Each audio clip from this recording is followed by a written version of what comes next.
Welcome back. Now, seeking to strengthen America's financial foothold in Africa, President Obama announced $33 billion in commitments last week aimed at shifting U.S. ties with Africa beyond humanitarian aid and more toward economic partnerships. Africa 54's Paul Ndiho has more.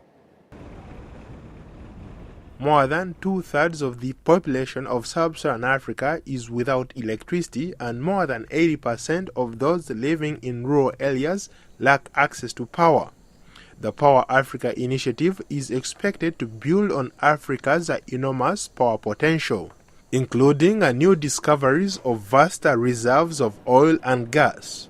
Africa also has the potential to develop a clean geothermal, hydro, wind and solar energy.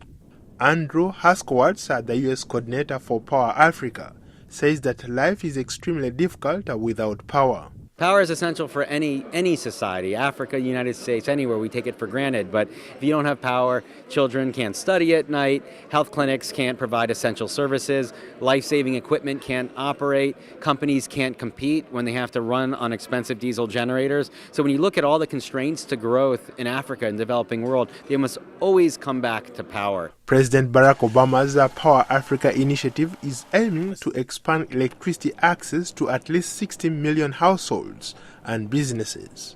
Speaking to African and business leaders at the U.S. Africa Business Forum, President Obama said he wants to capitalize on new opportunities on the continent. We want to partner with Africa to build the infrastructure that economies need to flourish. And that starts with electricity, which most Africans still lack. And that's why last year, while traveling throughout the continent, I announced a bold initiative, Power Africa, to double access to electricity in sub-Saharan Africa and help bring electricity to more than 20 million African homes and businesses.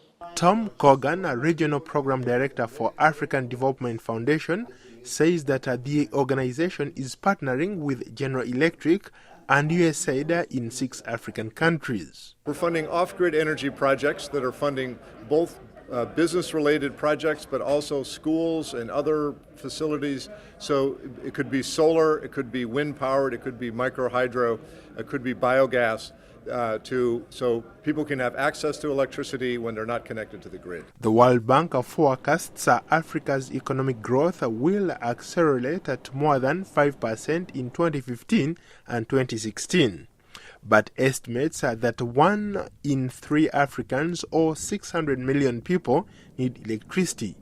Internationally known hip-hop and R&B artist Akon is also doing his part to Power Africa. His initiative, Akon Lighting Africa project, is striving to bring electricity to more than 1 million households in Africa by the end of this year. We wanted to be able to put ourselves in a position to get to the people, because ultimately the people of Africa have to do it.